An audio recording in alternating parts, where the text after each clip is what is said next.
Grace to you and peace from God our Father and from our Lord God, Jesus Christ. Our topic for the day we shall call Jews, Catholics, Christians, hindi kayo maliligtas hatol ni Kristo Jesus. Luke 14:24, Matthew 22:8. Maliban na lang kung aalis kayo sa ganong maling pananampalataya. 2 Corinthians 6:17-18, Revelation 18:4. Tsaka pa lamang kayo magkaroon ng pag-asang maligtas.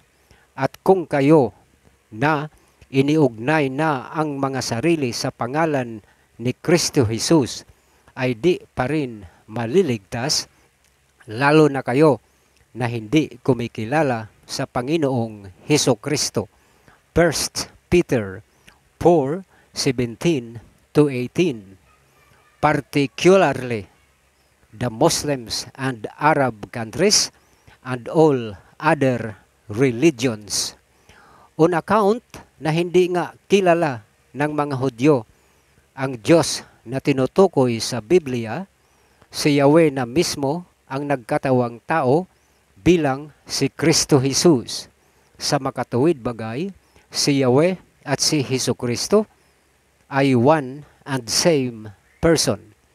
Kaya nga, si Yahweh ay hinding-hindi talaga ang Diyos Ama. John 5:37, 6:46. Above all, sa New Testament lamang natin nalalaman na mayroon palang Diyos Ama maliban pa kay Yahweh. Matthew 3:17, 17:5. At dahil dyan, at 30 AD, Jesus Christ, being the official representative sent by the Father to fix theology aright, and most importantly, to personally interpret the scriptures the way it should be interpreted. So, without much ado, Jesus Christ started preaching first and foremost to Israel, not only to correct them of their wrong theology, but also to educate the whole world and all of creation as well, that there are two gods, not one and never three in one, but two, and just the two of them, no more, no less. Genesis 1:26a, Proverbs 8:22-31, John 1:1-2, 5:23. Pero di po yon matanggap-tanggap ng mga pinuno ng mga Hudyo at kinalaunan pati na rin ang lahat ng mga Hudyo. Matthew 27:25, sapagkat they already prejudged Jesus Christ as no prophet at all. John 7:51-52, and therefore deserving of death. John 11:49-53. Kaya mula noon ay pinaplano na nilang mamaliin sa pananalita si Kristo Jesus. Matthew 22:15. But they could not outsmart the cleverness of the wisdom of Jesus Christ. So, their only option was to violate what we now knew as Miranda law, and that is to incriminate Jesus Christ. A kinda the end justifies the means. Kaya pinalabas nila na si Moises ang nagsalita sa Deuteronomy 6:4 to create an optical illusion that God is definitely one in number, as in singular. But comparing it with Matthew 6:9, malalaman nating si Jesus Christ ang nagsabing Our Father in Heaven at hindi si Matthew. Kaya maligaw ka talaga kung inaakala mong si Moises mismo ang nagbanggit ng Israel, our God is one Lord. Ang tamang pagbasa ng Deuteronomy 6:4 ay si Yahweh ang nagsalita niyaon at isinulat ni Moises. Compare Exodus 20:19. And they said to Moses, Speak thou with us, and we will hear. But let not God speak with us, lest we die. Furthermore, Deuteronomy 6:4 and Matthew 6:9 had one common denominator, the pronoun our. But above all, always bear in mind that Yahweh and Jesus Christ were one and same person. So, the Sanhedrin, by virtue of their fabricated or invented charge of blasphemy without proof, had illegally crucified Jesus Christ by manipulating Pontius Pilate that should he release Jesus Christ, ay kakasuhan siya ng rebellion laban kay Caesar. John 19:11-12, Matthew 27:22-26. At kung tama nga ang paninindigan ng mga Hudyo na isa lang talaga ang Diyos, then there would be no just reason for the Father to raise Jesus Christ back to life the third day. And if that is the case, then all apostolic epistles from Acts to Revelation ay maging walang saysay na, at pati na rin ang Gospels of Matthew to John, sapagkat lilitaw na tama nga ang conclusion ng mga Hudyo kay Kristo Jesus na isang impostor at blasphemer.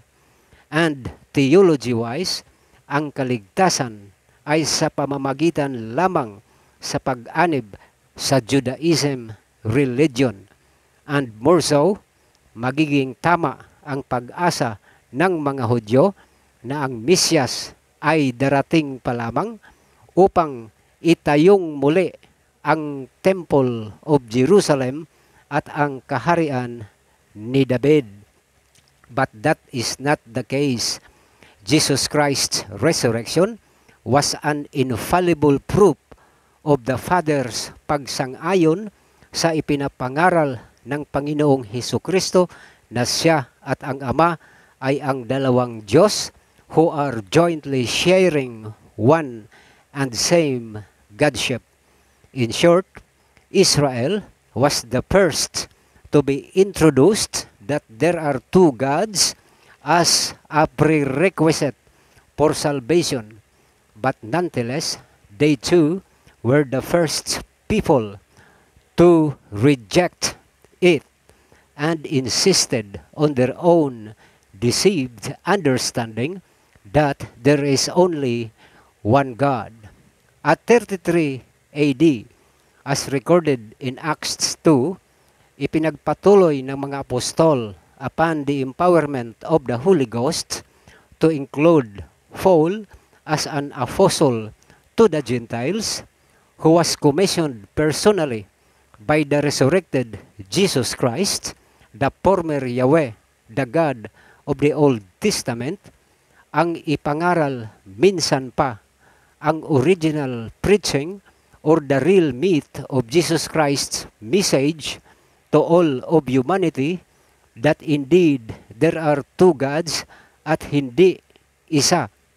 Ngunit sa kasamaang palad, sila man ay pinag-uusig hanggang kamatayan, gaya ng sa nangyari ng ating mahal na Panginoong Hesukristo.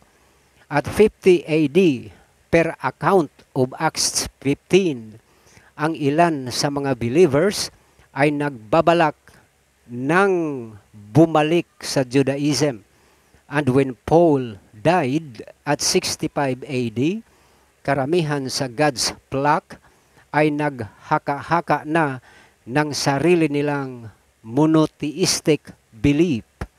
And about the same period, John the Revelator was exiled in Patmos until 96 AD, and thereat ganap niyang naisalarawan ang actual reign ng Ama at ni Kristo at the finale of eternity. Revelation 5:13. At 200 AD hanggang sa kasalukuyan, through Roman Catholicism and Protestantism, ay ganap nang napalitan ang original preaching ng Panginoon, which He passed on to the apostles, that there are two gods, the Father and Jesus Christ.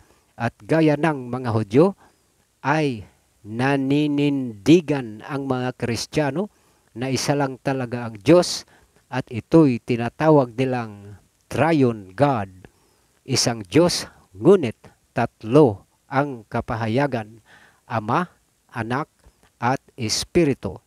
Sa madalit sabi, ang mga Hintil o ang mga Kristiyano ang siyang pangalawang hanay ng mga tao na tumangging tanggapin ang theology ni Jesus Christ na may dalawang Diyos, the Father and Jesus Christ.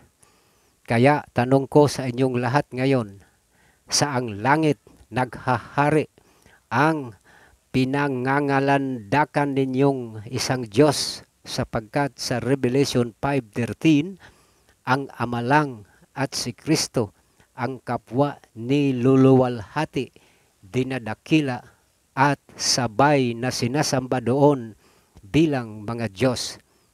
At hindi nga doon nabanggit ang Holy Ghost. Tanong pa nga ni Pablo, nasaan na ang mga matatalino sa mundong ito? Ang mga theologian, ang mga debatista. 1 Corinthians 1:20. Pabulaanan ninyo ang vlog na ito.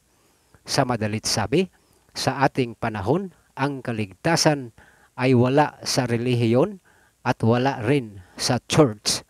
Ang sabi ng Diyos, dalhin ninyo rito ang mga mahihirap, mga lumpo, mga bulag at mga pilay.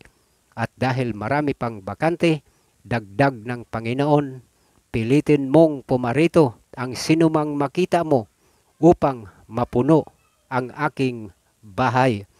For I say unto you, none of those bidden shall taste my supper. And again, the wedding is ready, but they which were bidden were not worthy. Luke 14:15-24. Matthew 22:1-10. Albeit kayo na tumatanggap na ang Diyos ay dalawa, ang Ama at si Kristo Jesus, makakaasa kayo na in due time ay magmana kayo ng buhay na walang hanggan. John 17:3. Like, share, subscribe, follow, and hit the notification bell of my YouTube account, Romy Mured, sapagkat dito nyo lang maririnig at ipinapangaral ang gospel truth patungkol sa theology of Jesus Christ. Yours truly, God's workman. God bless.